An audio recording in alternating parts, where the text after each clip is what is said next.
Dia 15, Gênesis 31, 17, 32, 12. Então Jacó montou suas mulheres e seus filhos em camelos, e conduziu adiante todos os seus rebanhos. Juntou todos os bens que havia adquirido em Padã-Arã e partiu para a terra de Canaã, onde vivia Isaque, seu pai. Quando partiram, Labão estava num lugar afastado, tosqueando suas ovelhas. Raquel roubou os ídolos da casa que pertenciam a seu pai e os levou consigo. Assim, Jacó enganou Labão, o arameu, partindo sem avisá-lo de que iam embora. Jacó levou todos os seus bens e atravessou o rio Eufrates, rumo à região montanhosa de Gileade. 3 dias depois, Labão foi informado de que Jacó havia fugido. Reuniu um grupo de parentes e saiu em perseguição a Jacó. 7 dias depois, o alcançou, na região montanhosa de Gileade. Na noite anterior, porém, Deus havia aparecido em sonho a Labão, o arameu, e dito a ele: "Estou avisando, deixe Jacó em paz." Labão o alcançou enquanto Jacó estava acampado na região montanhosa de Gileade, e armou seu acampamento ali perto. "O que você fez?" perguntou Labão. "Como ousou me enganar e levar minhas filhas embora, como se fossem prisioneiras de guerra? Por que fugiu em segredo? Por que me enganou? E por que não avisou que desejava partir? Eu lhe teria dado uma festa de despedida, com canções e música, ao som de tamborins e harpas. Por que não me deixou beijar minhas filhas e meus netos e me despedir deles? Você agiu de forma extremamente tola. Eu poderia destruí-lo, mas o Deus de seu pai me apareceu ontem à noite e me advertiu: deixe Jacó em paz. Entendo sua vontade de partir e seu desejo de voltar à casa de seu pai, mas por que roubou meus deuses?" Jacó respondeu: "Fugi porque tive medo. Pensei que o Senhor tiraria suas filhas de mim. À força. Quanto aos seus deuses, veja se consegue encontrá-los, e quem os tiver roubado deve morrer. Se encontrar qualquer outra coisa que lhe pertença, identifique-a diante de todos estes nossos parentes, e eu a devolverei." Jacó, porém, não sabia que Raquel havia roubado os ídolos da casa. Labão foi procurar primeiro na tenda de Jacó, e depois nas tendas de Lia e das suas servas, mas nada encontrou. Por fim, entrou na tenda de Raquel. Acontece que Raquel havia pego os ídolos da casa e os escondidos na sela do seu camelo, e estava sentada em cima deles. Quando Labão terminou de vasculhar toda a tenda sem encontrar os ídolos, Raquel disse ao pai: "Por favor, perdoe-me por não me levantar para o Senhor, mas estou em meu período menstrual." Labão continuou a busca, mas não encontrou os ídolos da casa. Jacó se enfureceu e discutiu com Labão. "Qual foi o meu crime?" perguntou ele. "O que fiz de errado para o Senhor me perseguir como se eu fosse um criminoso? O Senhor vasculhou todos os meus bens. Por acaso encontrou algum objeto que lhe pertença? Coloque-o aqui diante de todos os parentes, para que todos vejam, que ele julgue entre nós dois. Estive 20 anos com o Senhor, cuidando de seus rebanhos. Ao longo de todo esse tempo, suas ovelhas e cabras nunca abortaram. Não me servi de um carneiro sequer do seu rebanho para alimento. Quando algum deles era despedaçado por um animal selvagem, eu nunca lhe mostrava a carcaça. Não, eu mesmo arcava com prejuízo. O Senhor me obrigava a pagar por todo animal roubado, quer à plena luz do dia, quer na escuridão da noite. Trabalhei para o Senhor em dias de calor escaldante e também em noites frias e insones. Sim, por 20 anos trabalhei feito um escravo em sua casa. Trabalhei 14 anos por suas filhas, e depois mais 6 anos para formar meu rebanho. E 10 vezes o Senhor mudou meu salário. De fato, se o Deus de meu pai não estivesse comigo, o Deus de Abraão e o Deus temível de Isaque, o Senhor teria me mandado embora de mãos vazias.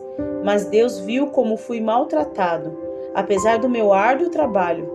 Por isso, ele lhe apareceu na noite passada e o repreendeu. Labão repreendeu a Jacó. Essas mulheres são minhas filhas, as crianças são meus netos, e os rebanhos são meus rebanhos. Na verdade, tudo que você vê é meu. Mas o que posso fazer agora por minhas filhas e pelos filhos delas? Façamos, portanto, você e eu, uma aliança que sirva de testemunho do nosso compromisso. Então Jacó pegou uma pedra e a colocou em pé como monumento. Em seguida, disse aos membros de sua família: juntem algumas pedras.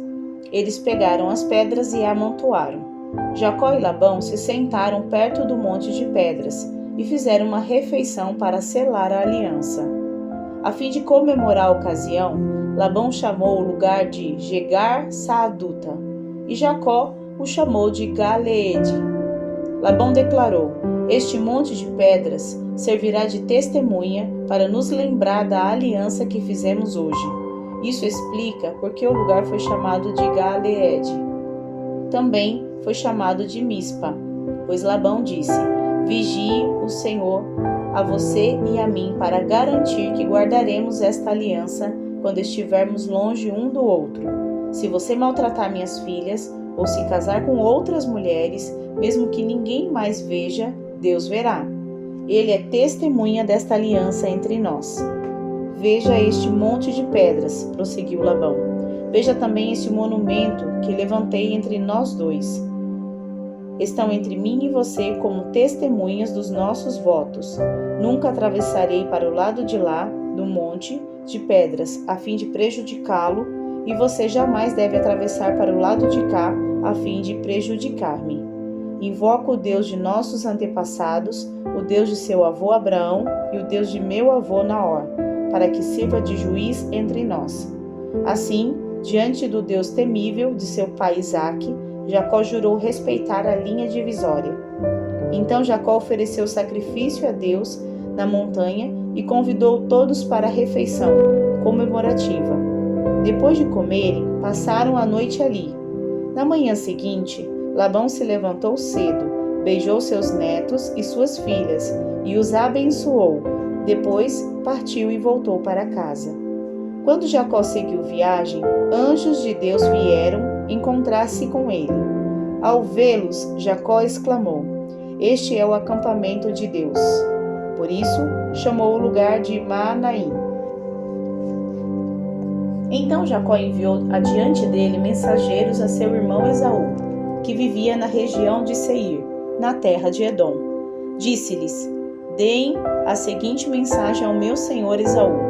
Assim disse seu servo Jacó: até o momento estava morando com o nosso tio Labão, e agora tenho bois, jumentos, rebanhos de ovelhas e cabras, além de muitos servos e servas. Enviei esses mensageiros para informar meu senhor da minha chegada, na esperança de que me receba amistosamente. Depois de transmitirem a mensagem, voltaram a Jacó e lhe disseram: estivemos com seu irmão Esaú, e ele está vindo ao seu encontro com um bando de 400 homens. Quando ouviu a notícia, Jacó ficou apavorado. Dividiu em 2 grupos sua família e seus servos, e também os rebanhos, os bois e os camelos, pois pensou: se Esaú encontrar um dos grupos e atacá-lo, talvez o outro consiga escapar. Então Jacó orou: ó Deus de meu avô Abraão, e Deus de meu pai Isaque, ó Senhor, tu me disseste: volte para sua terra natal, para seus parentes, e prometeste: tratarei bem de você. Não sou digno de toda a bondade e fidelidade que tens mostrado a mim, teu servo, quando saí de casa e atravessei o rio Jordão. Não possuía nada além de um cajado. Agora minha família e meus servos formam 2 caravanas. Por favor, salva-me de meu irmão Esaú. Estou com medo de que ele venha atacar tanto a mim quanto a minhas mulheres e meus filhos. Mas tu prometeste: certamente tratarei bem de você e multiplicarei seus descendentes, até que se tornem tão numerosos quanto a areia à beira do mar, que não se pode contar.